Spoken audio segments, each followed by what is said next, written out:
Thank you so much for joining us on the Dwellynn Show. I'm your host, Ola Dantes. I've got an incredible guest with us today, Tim Loynes. Hey, Tim, how you doing?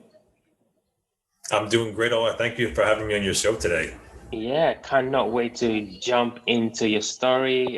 You're doing a lot, so I can't wait. Love to hear these kinds of stories. So let's start from the beginning. Like, just tell the folks a little bit more about who you are and kind of what you've been doing lately, and kind of maybe the deals you're working on as well.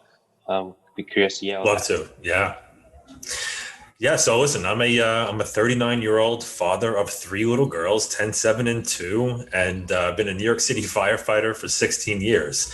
And I can tell you, I don't know what job is harder, being a firefighter in New York City or being the dad of three little girls. But you know what? Life is great.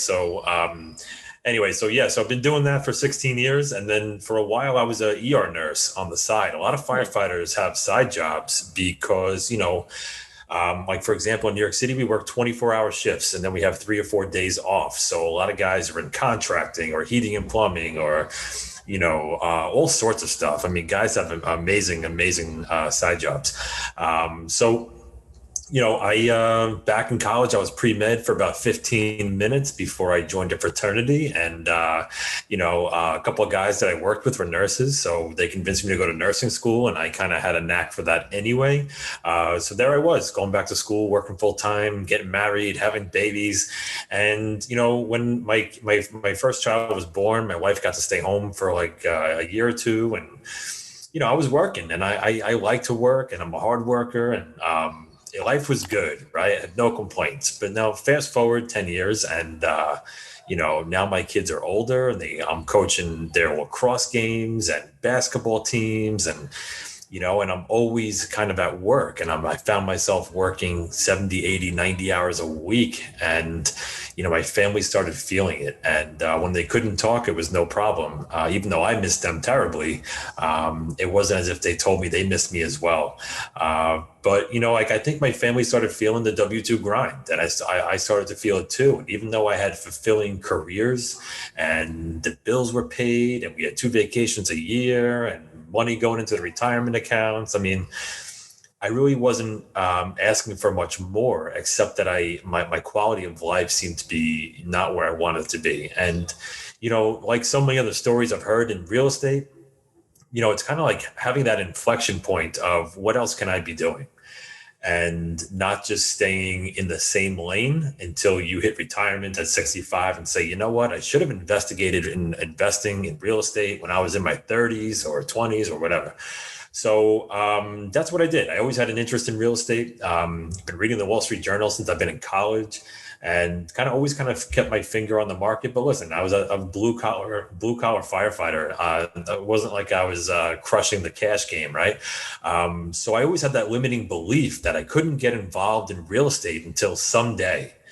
And I can't tell you when someday was, but it was always someday in the future. And it really took, setting my mind to it, getting educated, getting myself into meetup groups, surrounding myself with other like-minded people, that I started to feel like it was possible. So I had been a diligent saver, and when I decided to invest in real estate, I still knew where I was. I was on the beach in the Outer Banks, North Carolina, on a family vacation. I finished reading Rich Dad Poor Dad in 2 days flat, and I turned to my wife and I said, Christina, I am going to be a real estate investor. And she knows that I'm always on to the next thing. So she's like, yeah, Tim, sure you are. Yeah, absolutely. Whatever you say, pal. And that was summer of 19. By November of 19, I was closing on my first three family rental property. Wow. So a friend and I, we partnered. I think we were both kind of scared a little bit and nervous to pull the trigger, right?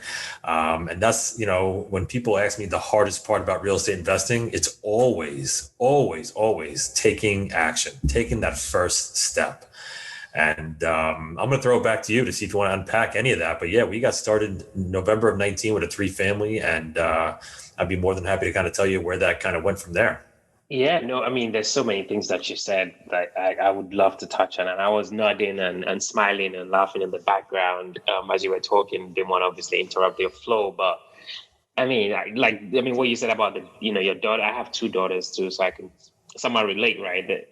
one of them is talking for the other one is not talking. But I can tell, like when I get home, they're excited. So I can relate to a lot of the things that you mentioned, and just the fact that you thought about those things, and then now you're buying deals. You just mentioned to me before we started recording, you're closing on a bigger deal as well, and I want folks that are listening to this to make that connection, right? You're a firefighter, you also work as an ER nurse, now you're doing this, so you can't make that transition.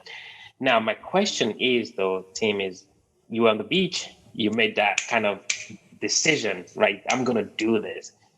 But what did you then do tactically to allow you to actually start investing? Like, what is that? Was it a coach? Like, what is that tactic thing? Somebody listening to it and go, well, I want to do that, Tim. Like, what did you really do?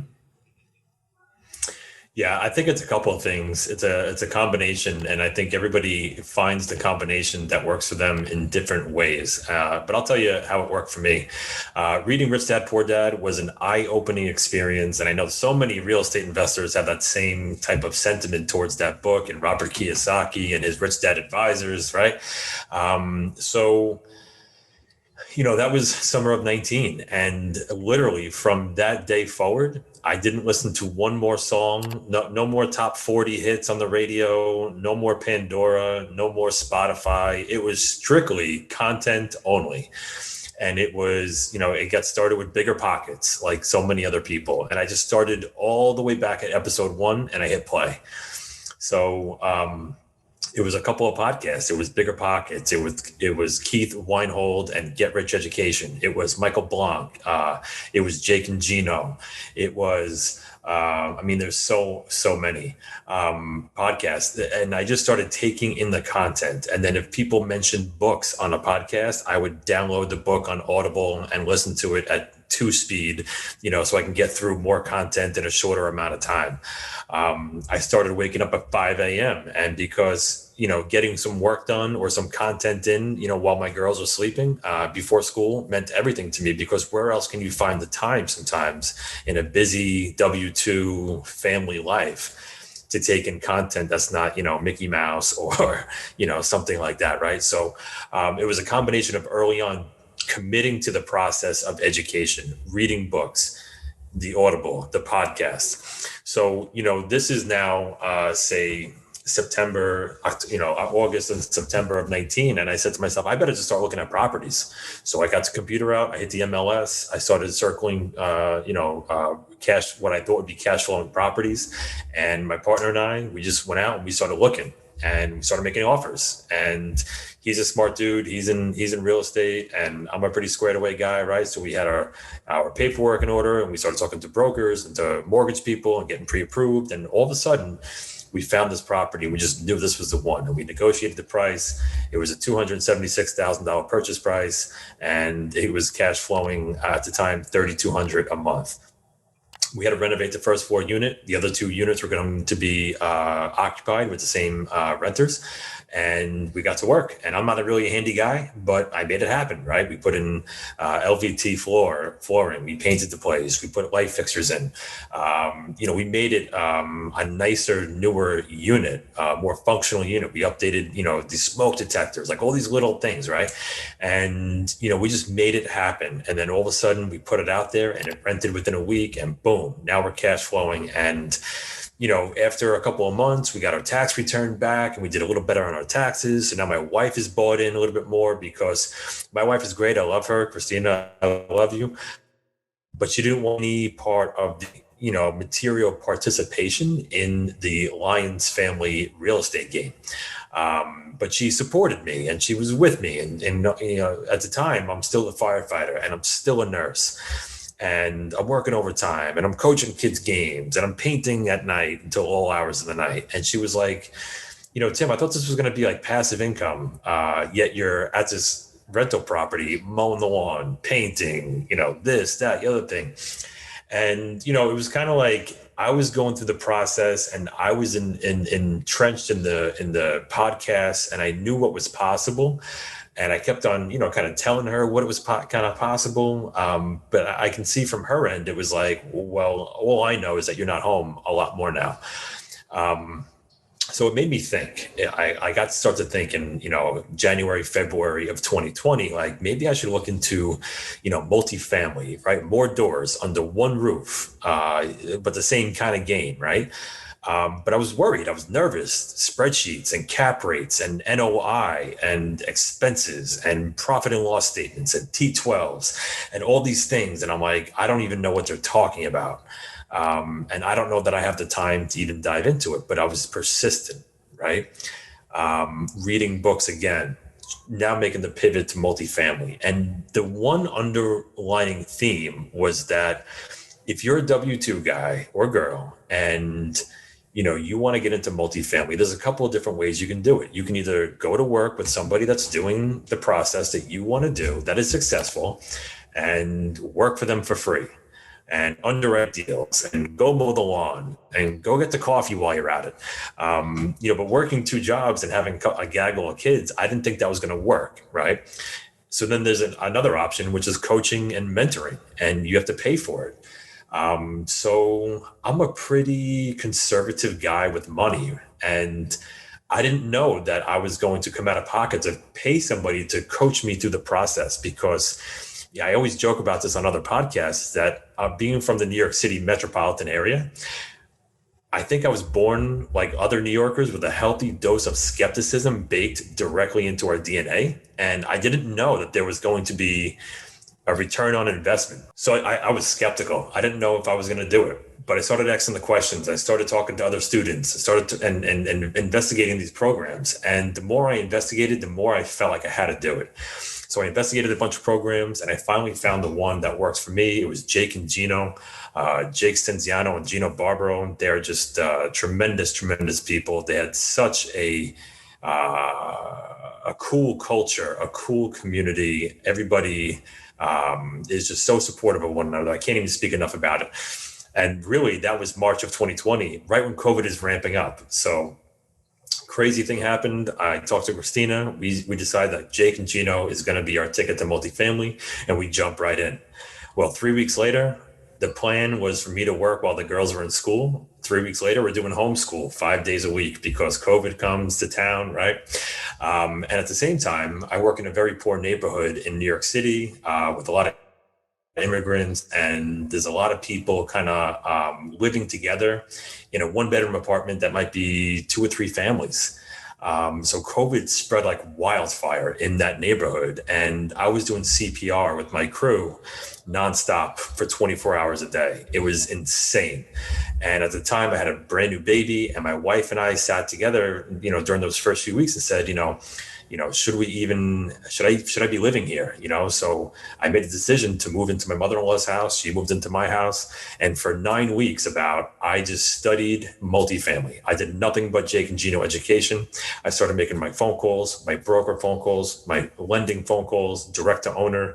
I was highly, highly engaged. And, through relationships, I was invited onto, a syndication deal with my coach, gave me an opportunity of a lifetime. That's how I got into syndication. So I didn't even come into Jake and Gino thinking I was going to do syndication, which is nothing more than a group investment taking down a bigger, larger property, right? I wanted to do a 5 or a 10 or a 20 unit property. But here I was now through relationships. I'm doing, I'm on the general partnership team of a 43 unit syndication. And then the law of the first deal kicks in, and we do the first deal, and now we do the second deal, and now I'm putting out blog posts, and now I'm doing social media, and now I'm talking on podcasts. And, I'll throw it back to you to comment on it, but, Yeah, go ahead. No, I think you're doing all the right things, and I just think really making that connection from having your day job and then now trying to make that transition fully, and those are the things you're doing are the right things that you're supposed to do. So I really love that.